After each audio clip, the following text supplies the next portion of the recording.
하나님의 말씀은 열왕기하 21장의 말씀입니다.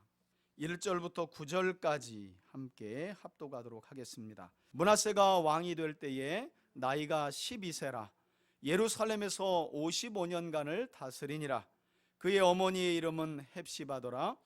므낫세가 여호와 보시기에 악을 행하여 여호와께서 이스라엘 자손 앞에서 쫓아내신 이방 사람의 가증한 일을 따라서 그의 아버지 히스기야가 헐어버린 산당들을 다시 세우며 이스라엘의 왕 아합의 행위를 따라 바알을 위하여 제단을 쌓으며 아세라 목상을 만들며 하늘의 1월 성신을 경배하여 섬기며 여호와께서 전에 이르시기를 내가 내 이름을 예루살렘에 두리라 하신 여호와의 성전에 제단을 쌓고 또 여호와의 성전 두 마당에 하늘의 1월 성신을 위하여 제단을 쌓고 또 자기의 아들을 불 가운데로 지나게 하며 점치며 사수를 행하며 신접한 자와 박수를 신임하여 여호와께서 보시기에 악을 많이 행하여 그 진노를 일으켰으며 또 자기가 만든 아로 새긴 아세라 목상을 성전에 세웠더라. 옛적에 여호와께서 이 성전에 대하여 다윗과 그의 아들 솔로몬에게 이르시기를 내가 이스라엘의 모든 지파 중에서 택한 이 성전과 예루살렘에 내 이름을 영원히 둘지라. 만일 이스라엘이 나의 모든 명령과 나의 종 모세가 명령한 모든 율법을 지켜 행하면 내가 그들의 발로 다시는 그의 조상들에게 준 땅에서 떠나 유리하지 아니하게 하리라 하셨으나 이 백성이 듣지 아니하였고 므낫세의 꾀물 받고 악을 행한 것이 여호와께서 이스라엘 자손 앞에서 멸하신 여러 민족보다 더 심하였더라. 아멘. 오늘 열왕기하 21장 말씀 71번째로 구약 성경 안에서 우리가 함께 살펴볼 인물은 바로 므낫세입니다. 오늘 말씀 제목을 함께 한번 따라합시다. 하나님을 경노하게 만든 므낫세 왕. 하나님을 경노하게 만들었다는 것은 아주 많이 화가 나게 만들었다. 우리 속된 말로 하면 하나님을 뚜껑 열리게 만들었다. 우리가 보통 이제 화가 나고 진노했다 그 이상 가면 야, 나 정말 뚜껑 열렸다라는 표현을 하는데 어찌 보면 유다의 20명의 왕들 중에 정말로 하나님 열받게 해서 뚜껑 열리게 한 악한 왕 하면 첫 번째가 오늘 살펴보는 누구라고요? 므낫세. 여러분들이 잊어버리면 안 돼요. 이 므낫세 왕에 대한 말씀을 함께 살펴볼 텐데 그 앞서 제가 기도했지만 벌써 우리가 71번째 시간이잖아요. 다른 것보다도 오늘도 함께 살펴보는 하나님의 말씀을 통해서 여러분들이 하나님 백성으로서의 삶을 교훈받고 때로는 잘못된 삶은 책망받고 그래서 바르게 함과 의로 교육하게 유익한 삶을 여러분들 스스로가 말씀 안에서 배워서 우리 3대 가정 모두가 해가 지나면 지날수록 올해는 코로나로 인해서 벌써 한 해가 그냥 훌쩍 가버렸어요. 정신없이 올 한 해는 지났지만 그래도 여러분 하나님은요, 하나님께서 맡기신 우리 삶의 달란트에 대해서 반드시 계산하심을 기억하셔야 돼요. 우린 이 핑계 저 핑계 되지만 사실은 여러분 다 먹고 살았잖아요. 이전이 그립다 해서 아쉬웠지 언제 뭐 이 코로나 상황 때문에 우리가 끼니를 굶은 적 있어요? 없어요. 그런 점에서 저는 어쩌면 2달 남은 이 남은 기간 동안이라도 여러분들 모두가 주의 말씀 안에서 더욱 온전한 하나님의 사람으로 세워져가는 그 일에 힘쓰고 노력할 수 있기를 주의 이름으로 축원해 드립니다. 여러분 오늘 우리가 함께 살펴볼 구약 성경 안에서 인물은요, 말씀드린 것처럼 분열 왕국 이후에 남유다의 므낫세 왕은 한번 따라합시다. 14번째 왕. 벌써 솔로몬의 타락 이후 북이스라엘과 남유다가 나누어지게 된 이후로 14번째 남유다의 왕 위에 등극한 사람이 바로 므낫세예요. 특별히 므낫세 왕 하면 제가 서두에 말씀드린 것처럼 여러분 므낫세는요, 아합의 길, 곧 북이스라엘의 악한 왕들의 길을 본받아 살아간 사람이지만 혈통적으로는 누구의 후손? 충격적이게도 다윗의 후손이에요. 다윗의 후손. 그런 다윗 왕조의 후손이었던 그가 유다 왕조, 아니 어쩌면 북이스라엘에도 많았지만 저는 유다 왕조만 보자면 역대급 가장 최악의 왕 바로 누구라고요?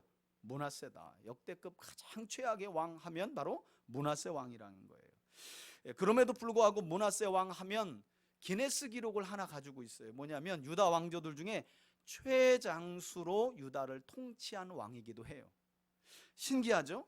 이런 악한 왕의 통치 기간을 하나님께서 왜 이렇게 길게 허락해 주셨는가?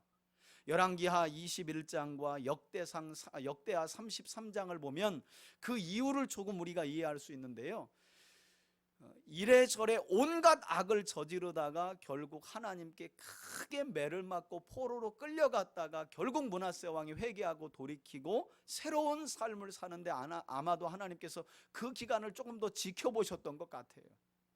그래서 그 기간이 조금 더 길지 않았나 하는 생각을 해보는데, 여하튼 이 최악의 역대급 악한 왕인 므낫세는 유다 왕들 중에 최장수로 유다를 통치했던 왕이었다는 거예요. 때로는 그렇죠, 여러분.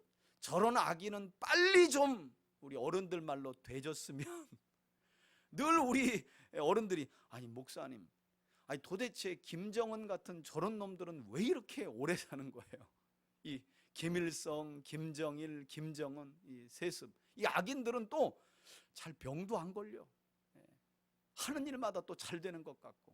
그래서 믿음 안에 살아가는 하나님의 사람들의 늘 시험거리가 다른 게 아니라 사실 이 악인들의 형통인데요, 사실은 형통이 아니라 멸망의 길로 치닫는 거죠. 그 끝이 끔찍한지도 알지 못한 채 바로 이런 삶을 살았던 왕이 바로 여러분 오늘 우리가 함께 살펴볼 므낫세 왕이에요. 자, 그럼 이 므낫세 왕에 대해서 성경은 구체적으로 그가 어떤 사람이라고 평가하느냐, 간략하게 제가 오늘 본문을 좀 조려서 말씀을 드리면, 여러분 2절 이후의 말씀을 보면 일단 므낫세 왕은요, 왕으로 등극하자마자 본래 아버지와 함께, 그러나 왕으로 온전히 등극하자마자 아버지였던 선원왕 히스기야 왕의 믿음을 본받지 않았다라고 성경을 이야기해요. 거기서부터 벌써 첫 단추가 잘못 꿰진 거예요. 뿐만 아니라 하나님 보시기에 악을 행하였고, 이 므낫세라고 하는 히스기야 왕의 아들은 이방인들의 가증한 우상을 섬겼을 뿐만 아니라 자기 아버지 히스기야 왕이 그 아버지였던 아하스 왕의 그 온갖 패역하고 악한 일들을 다 종교개혁을 이루면서 새롭게 했던 일을 다시 원위치로 돌려놓았던 악한 왕이 바로 히스기야의 아들 이 므낫세였어요. 자기 아버지 히스기야 왕이 엄청난 노력으로 종교개혁을 해서 유다 산들마다 세워졌던 산당들을 싹 다 정리하고 청소했는데 그것을 다시 세웠던 왕이 바로 이 악한 므낫세예요. 그러니까 오늘 우리 자녀들도 우리 예배당에 있는데 잘 들으셔야 돼. 엄마 아빠가 하나님의 말씀을 따라 잘 세워놓은 신앙의 전통은 여러분들이 힘써 따라가야 돼. 새벽 기도하는 거, 범사에 기도하는 거, 성경 읽는 거, 예배 시간을 잘 지켜 하나님께 예배하는 거, 어려울 때마다 하나님의 이름을 찾고 기도하는 거, 이런 것들은 엄마 아빠에게서 열심히 배워서 해봐도 안 되더라 그러면 안 돼. 열심히 본받고 배워야 될 것들, 그리고 이런 것들은 하지마 하고 하지 않았던 것들은 다시 할 필요가 없어. 그런데 안타깝게도 므낫세는 그 아버지가 잘 해놓은 일을 다시 안 좋게 바꿔버렸다는 거예요. 이뿐만이 아니라 므낫세 왕은 다윗의 정직한 길이 아닌, 말씀드린 것처럼 북이스라엘의 아합의 집안의 길, 그래서 바알을 위하여 제단을 쌓았을 뿐만 아니라 아세라 목상을 만들어 세우기도 했고요, 오늘 성경에도 나와 있죠. 심지어는 섬기고 섬기다 못해 뭣도 섬겼느냐, 해도 섬기고 달도 섬기고 별도 섬기고, 이것을 우리 성경은 1월 성신을 경배하고 섬겼다라고 말해요. 여러분 충격적인 것은요, 섬기고 섬기다가 온갖 우상들을 섬기다가 재미가 없었던지 해달별을 섬기는데, 해달별을 섬기기 위한 제단을 어디에다 세워놨냐면 하나님의 성전 앞마당에다가 제단을 떡 만들어놔요. 별신을 위한 제단, 해신을 위한 제단, 달신을 위한 제단을 하나님의 성전 마당에 버젓이 세워놓고 1월 성신을 경배하며 섬겼다는 거예요. 그러니 하나님께서 뚜껑이 열리지 않을 수 없는 거죠. 아니 미친 짓을 해도 유분수지, 어지간하면 산당들을 세워서 악한 왕들은요 유다의 작은 산이든 높은 산이든 거기다 산당들을 만들어 놓고 지그들 마음대로 신을 만들어 놓고 섬겼어요. 그런데 이 므낫세 왕은 하나님의 성전 앞마당에다가 버젓이 우상의 제단을 만들어 놓고 섬겼다는 거예요. 이게 완전히 미친 짓이죠. 뿐만 아니라 역대기의 기록에 보면 그는 흰놈의 골짜기에 세워진 몰렉이라고 하는 우상에게 자기 아들들을 태워서 죽여 바쳐요. 이것을 인신제사라고 그래요. 그래서 종교개혁자 칼빈은 사람들의 마음 자체가 우상공장이다. 여러분, 사람들이요 참 악해요. 하나님 없는 인생은 정말 악할 수밖에 없어요. 자기 소원 이루려고 자기 아들들, 자식들을 불에 태워 죽이는 거예요. 자기 소원 이루려고. 그랬던 왕이 다윗의 후손 중에 바로 오늘 우리가 함께 살펴보는 므낫세였다는 사실이에요. 인신제사까지 드렸던. 레위기에 보면 그 옛날 하나님께서 모세를 통해 이스라엘을 애굽에서 구원하시고 시내산에서 언약을 맺을 때 레위기의 율법 중에 어떤 말씀이 있냐면 너희는 절대 가나안 땅에 들어가서 그들의 풍습과 그들이 섬기는 이방신의 제사 규례를 따라 절대 너희 자녀를 불 가운데 지나가게 하거나 불에 던져서 인신제사를 드리면 안 된다. 만일 너희가 그런 악한 행동을 하게 되면 그 땅이 그들을 토해냄과 같이 너희들도 내가 약속한 땅에서 토해내게 만들 것이야. 이게 하나님의 약속이었어요. 그 약속을 버젓이 지근지근 밟았던 왕이 이 악한 므낫세였다는 거예요.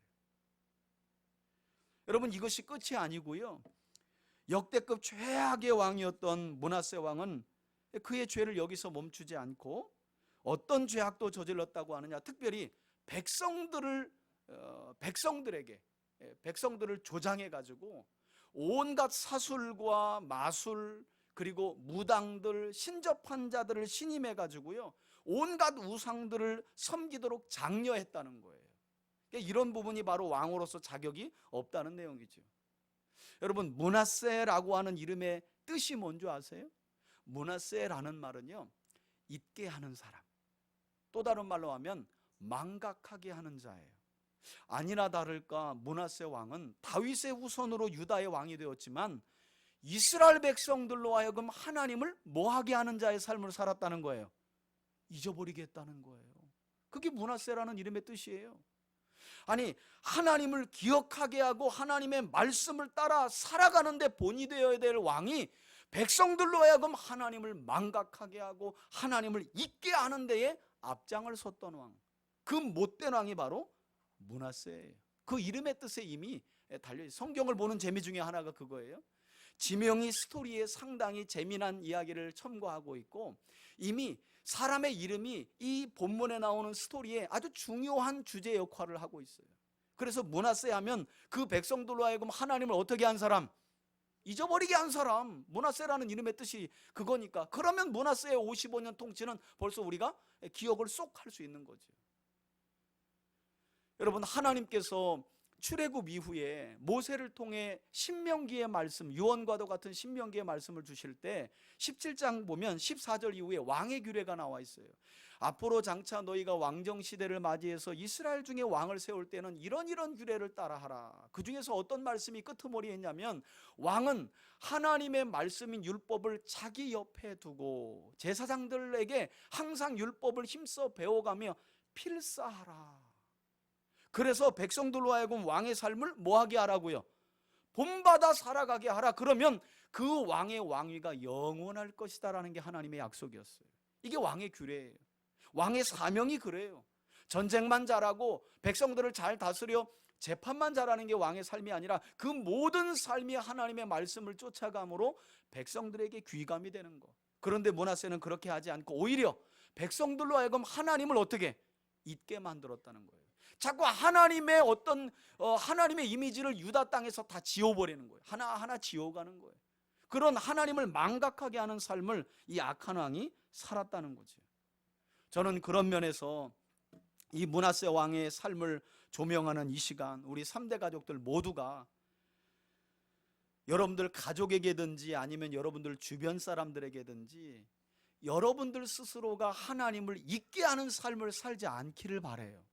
여러분, 이런 거 있죠. 쉽게 말하면 이상하게 저 집사님을 만나면 저 집사님과 교제할 때마다 내 믿음이 떨어져. 여러분 이런 사람 있어요, 없어요?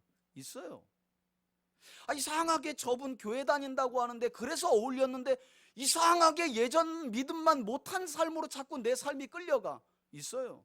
이런 사람들이 영적으로 보면 어떤 사람이에요? 나에게는 므낫세 같은 사람이죠. 할 수만 있다면 누군가를 만나고 교제할 때 그 사람으로 인해 내 믿음과 내 마음이 하나님께로 더욱 가까이 가고, 잊었던 하나님도 생각나게 하고, 멀어졌던 하나님도 가까이 가는 게 그게 복이죠. 여러분 생각해 보세요. 여러분들이 누군가 교제하는데 그분 마음에 이런 생각이 드는 거예요. 저분과 자꾸 관계가 깊어지면 깊어질수록 내 신앙이 떨어져. 예배로부터 멀어지고, 하나님의 말씀으로부터 멀어지고, 기도로부터 멀어지고, 하나님을 가까이 하는 일이 싫어져. 왜? 그 마음에 자꾸 꺼리낌이 생기니까. 여러분 저는 여러분들이 여러분들의 가족과 여러분들 주변 사람들에게 이런 영적 므낫세 이미지를 가진 사람들이 되지 않길 주의 이름으로 축원해 드립니다. 이게 복된 삶이에요. 여러분 그렇지 않겠어요? 목회자와 성도들의 삶이 더욱 그렇죠. 목사님을 만나고 목사님과 상담하고 목사님과 교제하고 목사님의 말씀을 들을 때 여러분들이 하나님께로 더욱 가까이 가야지. 제가 전하는 설교를 들었을 때 내가 세상적으로 더 성공해야지, 내가 세상적으로 더 잘 나가야지 하고 하나님께로부터 멀어진 길을 택하고 있다면 그건 목회 그만둬야죠. 잘못된 길이니까. 그건 영적인 므낫세의 삶을 살아가는 길이니까. 자녀들도 마찬가지예요. 그런 점에서 부모들은 제사장적 사명을 가진 거죠. 그런 점에서 부모된 우리는 많이 돌아봐야 돼요. 과연 나는 우리 자녀들에게 가정에서 남들은 둘째치고라도 어떤 삶을 살아가고 있는가? 내 삶을 통해 내 자녀는 하나님을 잊어가고 있는가? 아니면 하나님을 더욱 기억하며 주께로 가까이 가고 있는가? 한번 생각해 봐야 돼요. 여러분 성경을 보면 무엇보다도 므낫세 왕이 하나님을 가장 경노하게 만들었던 한 사건이 나오는데 그게 뭔지 아세요? 열왕기하 21장 16절 말씀을 보면요, 이런 말씀이 나와요. 므낫세는 유다와 예루살렘에서 무죄한 자의 피를 흘려 예루살렘 온 땅을 피로 적셨다는 거예요. 그러니까 바른말 하는 사람들, 하나님의 선지자를 비롯해 바른말 하는 사람들은 족족이 죽여서 예루살렘 온 땅을 피로 물들였다는 거예요. 전승에 따르면, 전승이라는 말은 입에서 입으로 유대인들에게 전해졌던 성경이 아닌 일종의 소문에 따르면 어떤 이야기가 있냐면, 이 므낫세 때 바로 우리가 잘 아는 선지자 이사야가 온몸이 토백혀서, 그래서 여러분 히브리서에 보면 어떤 믿음의 선지는 토백혀서 죽임을 당했다. 여러분 유대인들은 이 사람이 누군가 하면 다 이사야라고 말해요. 이 므낫세가 선지자 이사야, 그래서 우리 이사야서를 보면 이사야의 활동 시기를 히스기야까지 말해요. 우시야부터 히스기야까지. 그러나 유대인들은 히스기야의 아들 므낫세 때 이사야가 온몸이 톱으로 쓸림을 당해서 죽었다 이렇게 말해요.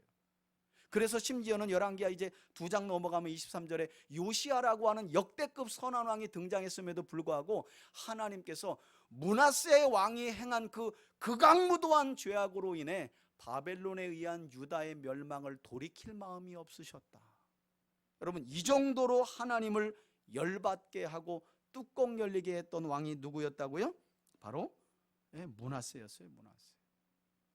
이런 인물들은 우리가 정말 주의 깊게 보고 인생 전체에서 반면교사 삼아야 할 대표적인 사람이라고 할 수 있어요. 아주 대표적인 사람.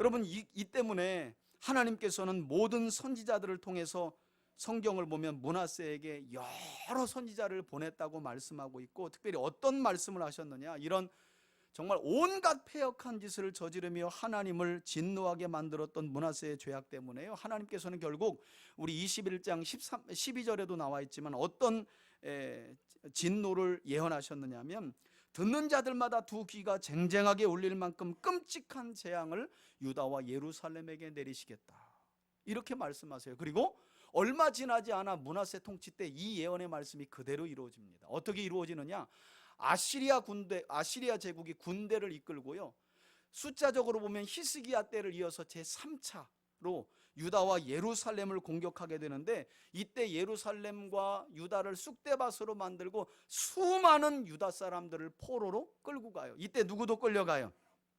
므낫세도 끌려가는 거예요. 므낫세도. 어지간하면 여러분, 왕은 그저 두어요. 그리고 조공이나 잘 바치라고 하고. 그런데 고대에는 그런 전쟁의 어떤 습관이 있었다고 그래요. 한 나라가 1차 반역할 때 내리는 벌이 다르고 2차 반역할 때 내리는 벌이 다르고요, 3차 반역할 때. 그러니까 지금 벌써 아시리아가 3차 이렇게 출정을 한 거잖아요. 그러니까 아예 왕을 끌고 가버린 거예요. 그 곁에 누가 끌려갔다? 바로 이 백성들로 하여금 하나님을 망각하게 하고 잊게 하였던 므낫세까지 끌려가게 됩니다. 여러분, 여기서 우리가 기억해야 할 것은 하나님께서 이처럼 므낫세와 유다 백성들에게 내리신 전쟁의 포로가 되어 끌려가게 하는 재앙은 즉흥적으로 일어난 것이 절대 아니라는 거예요. 그래서 제가 성경 강좌할 때 누누이 말씀드리잖아요. 레위기와 신명기의 말씀만 기억해도 구약 성경 그냥 아무것도 아니다. 더 나아가서는 구약의 해석책인 신약도 지금처럼 어렵지가 않아요. 왜냐하면 하나님께서 이스라엘과 맺은 약속 그대로를 하나님은 지키셨으니까. 사실은 그래서 이 아시리아 군대에 의해 므낫세와 유다 백성들이 바벨론 지역까지 끌려가게 된 이 사건도 즉흥적이 아닌 것임을 알 수 있는데, 어디에서 알 수 있느냐? 여러분, 시내산에서 모세를 통해 하나님께서 이스라엘과 언약을 맺으실 때 하나님이 주신 율법인 레위기 26장 17절에 보면 어떤 말씀이 있냐면 이런 말씀이 있어요. 만일 너희가 끝까지 내 말을 듣지 않는다면, 그래서 불순종한다면 하나님께서는 이스라엘을 여러 민족 중에 흩으시고 칼에 쫓기게 하시며 그들의 성읍을 전쟁으로 인해 황폐하게 하실 거라는 말씀이 있는데, 이 언약의 저주가 누구 때 임한 거라고요? 므낫세 때 임한 거예요. 그래서 제가 성경 강좌 때 어떤 말씀 드리냐면, 왜 이렇게 불행한 일이 이스라엘 중에 일어나지 하면 레위기로 가보시면 돼. 왜 이런 끔찍한 사건이 벌어지지 하면 신명기로 가보시면 돼. 왜? 하나님은 즉흥적으로 언제나 이스라엘을 벌한 일이 없어요. 언약을 맺은 그대로 저주하셨고 언약을 맺은 그대로 복을 주신 분이 하나님이시기 때문에. 그래서 성경 안 읽고 안 보니까 어렵지요. 성경 너무 쉬워요. 레위기하고 신명기를 중심으로 성경을 보면 그게 진짜 약속의 핵심이니까.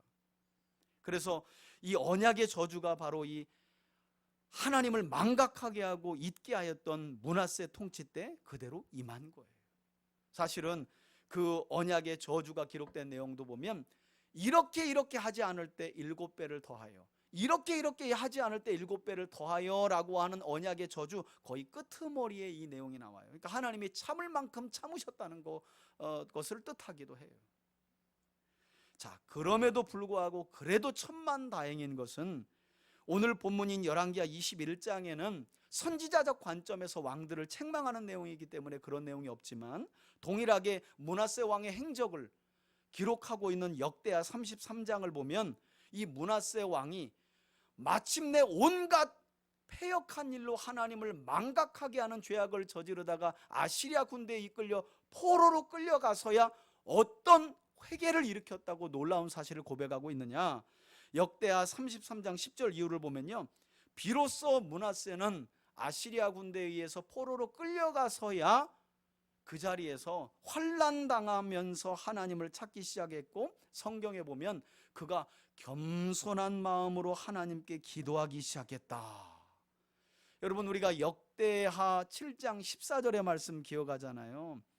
솔로몬이 성전을 지어다 놓고 먼 미래를 내다보면서 하나님, 이 성전을 향해 하나님이 눈과 마음을 두시겠다고 했는데 먼 미래에 우리 후손들이 혹여라도 하나님의 말씀을 어겨 범죄함으로 죄를 지었을 때 이 성전을 향해 우리의 마음을 낮추고 하나님을 찾고 하늘의 하나님께 기도할 때 하나님은 그 기도를 들으시고 우리와 우리 땅을 고쳐주옵소서.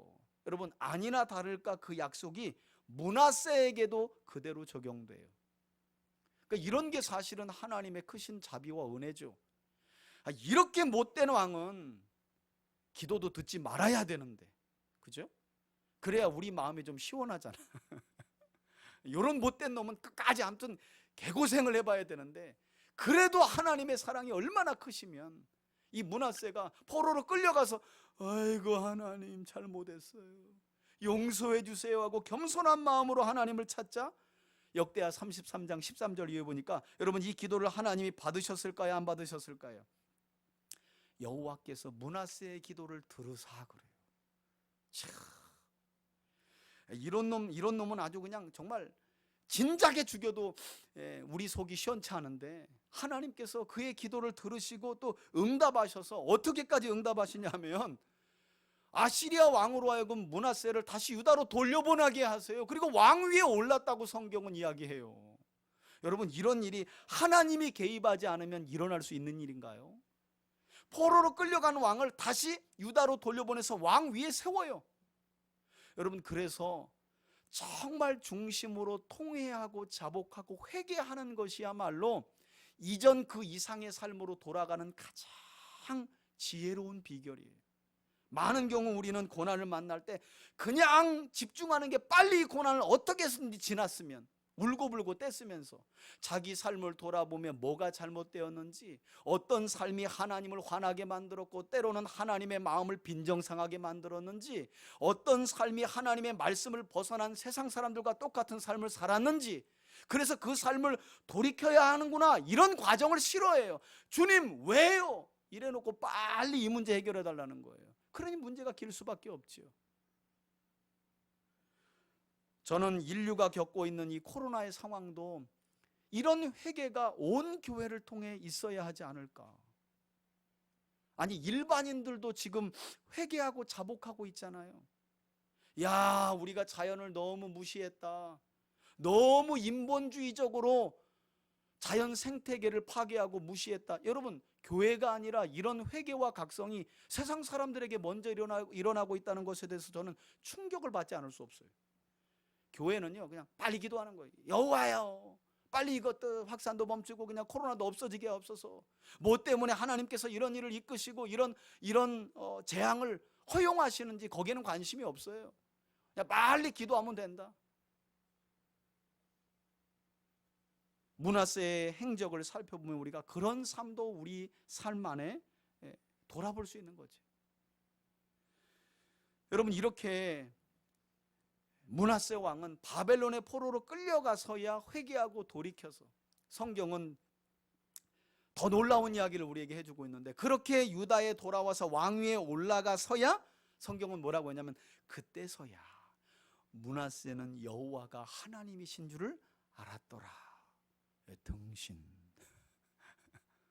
여러분 그 엄청난 대가를 다 치러야 하나님을 하나님으로 고백하는 이 인생이 얼마나 불쌍해. 아니 성경을 조금만 읽어도, 출애굽기 때부터 이만 읽어도 하나님이 이스라엘을 얼마나 놀랍게 애굽에서 구원하셨고 그들을 구원하시기 위해 바로와 애굽을 얼마나 맹렬하게 심판하셨는지를 기억하면서 가나안 땅 이후에 죄악을 저지를 때마다 용서하시고 그들에게 구원자를 보내 회복시켜 주셨던 이 놀라운 은혜를 므낫세가 기억하기만 했다면 그 많은 세월을 허송세월 보내지 않아도 됐을 텐데, 그 모든 고통을 다 지나고 나서야 돌아와서 여호와가 하나님이신가 보다. 여러분 그래도 이때는 나아요. 나중에 보면 유다가 멸망하게 되는 그때에도 이스라엘 백성들은 정신을 못 차려요. 저는 그런 점에서 이러한 성경의 교훈을 마음에 새기고 말씀을 통해 우리 3대 가족들이 우리 삶의 주인이 되시고 또 구원자가 되시는 삼위일체 하나님을 깊이 깨달아서, 여러분 아직도 좀 경험해 봐야 되겠어요? 난 이런 분들이 제일 무서워. 목사님 나 아직도 하나님을 좀 겪어봐야 되겠다. 아니 성경 66권의 세상의 시작과 끝까지 하나님의 모든 일들이 기록되어 있는데 뭘 더 경험해봐. 말씀을 보면 되는 일이지, 믿으면 되는 일이지, 말씀을 쫓아가면 되는 일이지. 물론 읽는다고 다 우리의 믿음이 되지는 않아요. 믿음을 구하기도 해야 돼요. 때로는 씨름해야 돼요. 그냥 믿습니다 한다고 여러분 믿음이 어느 날 생겨요? 그렇지 않아요. 말씀과 내 생각을 놓고 씨름해야 된다니까요. 그래서 실패도 경험하고 그래도 다시 일어나서 하나님의 말씀대로 살아가는 노력이 우리의 삶에 필요한 거예요. 저는 그런 점에서 제발 우리 3대 가족들은 허송세월 보낸 이후에 여호와가 나의 구원자셨구나 라는 고백을 하지 않길 바라요. 하나님의 말씀을 깊이 깨달아 여호와가 하나님이심을, 예수가 우리의 구원자이심을, 성령님이야말로 예수님이 누구신지를 깨닫게 하여 우리가 구원받은 하나님의 백성임을 알게 하시는 분이심을 믿고 고백하는 저와 여러분들이 될 수 있기를 주의 이름으로 축원해 드립니다. 여러분, 이렇게 포로 생활에서 예루살렘으로 돌아오게 된 므낫세는 그 이후에 어떤 삶을 살았을까요? 또다시 변절했을까요? 성경은 변절에 대한 이야기는 하지 않네요. 아주 다행스러운 일이에요.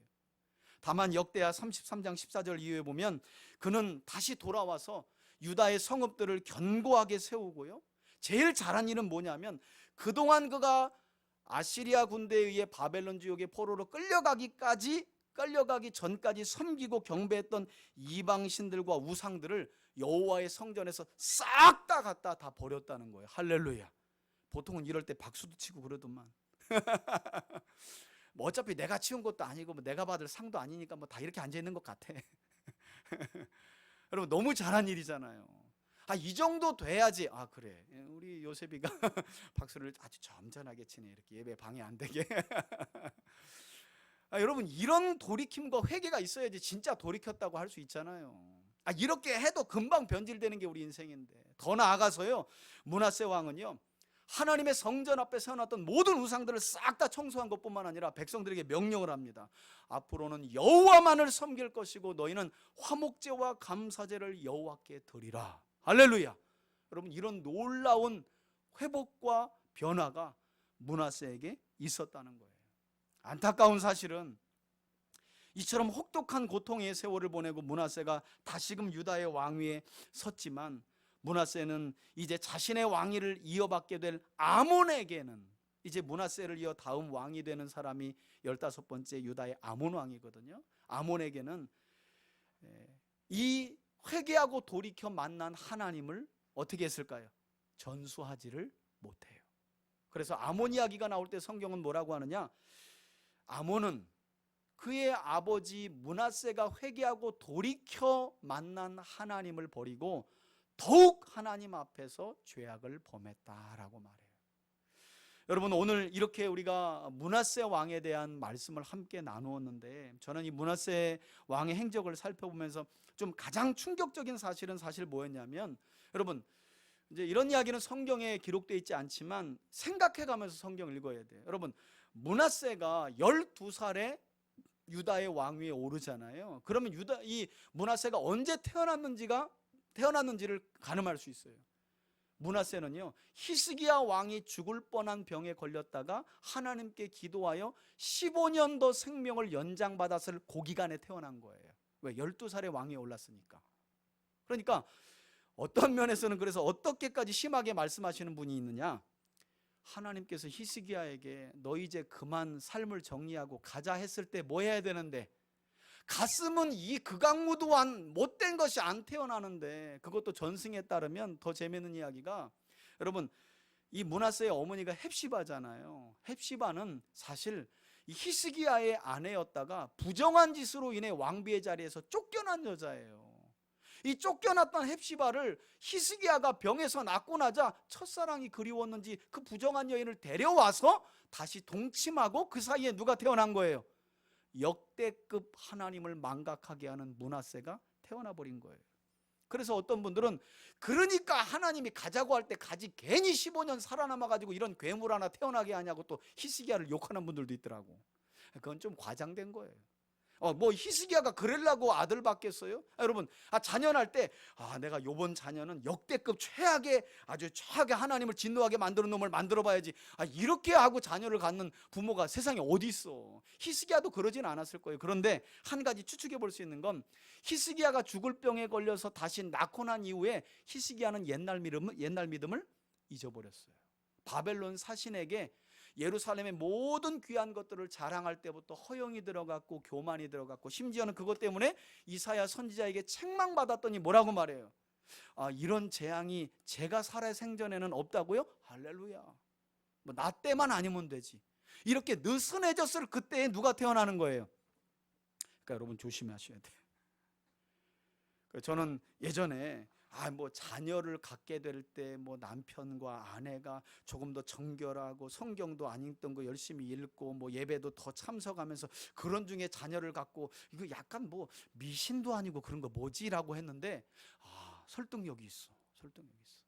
뭔가 삶의 태도를 하나님께로 더 맞출 그때에 아이도 갖고 그랬다고 또 아주 훌륭한 자녀가 태어나는다는 보장은 없지만 그래도 또 환경을 잘 만들어 놨을 때 무엇보다도 마음의 상태가 흐트러지지 않았을 때 자녀들을 잘 키워가면 안타깝게도 이렇게 극악무도한 므낫세가 태어나서 자랄 때의 환경이 히스기야가 앞전에 선한 모든 믿음을 다 잊어버리고 약간 나사가 풀린 믿음을 가지고 있었을 때 극악무도한 므낫세가 자랐다는 거예요.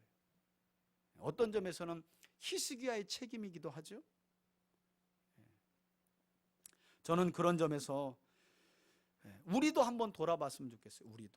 우리의 믿음을 우리는 우리 자녀들에게 어떻게 잘 전수하고 있는가, 우리의 나태한 삶을 혹여라도 우리가 알지 못하는 사이에 자녀들에게 전수하고 있지는 않은지 한번 좀 살펴볼 필요가 있고요.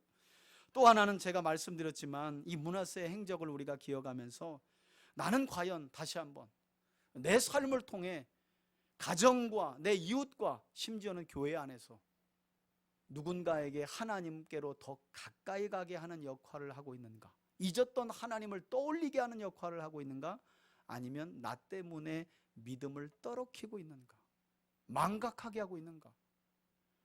어떤 점에서 저는 그런 경우도 봤어요. 이분을 만나면 저분이 믿음 생활하는 분인데 더욱 범죄하는데 담력을 얻어. 보니까 또 어떻게 담력을 얻냐면 자기는 성도인데 그분은 집사야? 그런데 집사님인데도 해서는 안 될 일을 하니까 집사님도 저런 거 다 하네? 그러니까 성도가 담력을 얻더라니까. 담력을 더욱 하나님을 잊게 하고 망각하는데 담력을 얻어. 여러분, 그런 일은요, 그 담력을 얻게 한 자에게 반드시 불행이 찾아와요. 그건 하나님께서 기뻐 보실 리가 없어요.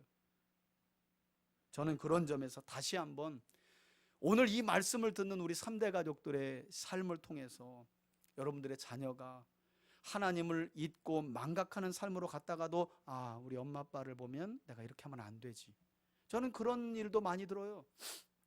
특별히 권사님과 장로들 자녀들 중에 한때 하나님을 떠났다가 돌아온 사람들, 정말 죄악의 구렁텅이까지 갔다가 그 옛날 아버지와 어머니의 삶을 기억하면서 나 이렇게 살면 안 되지 하고 돌아왔다는 거예요. 얼마나 귀감이 되는 일이에요. 그렇죠? 그런 점에서 저는 여러분들의 삶이 영적인 므낫세의 삶을 본받아 살아가는 게 아니라 여러분들 때문에 누군가 더욱 하나님을 기억하고 가까이 하고 그리고 거룩한 삶을 살아가는 데에 더욱 열심을 내는, 그러기를 바라요.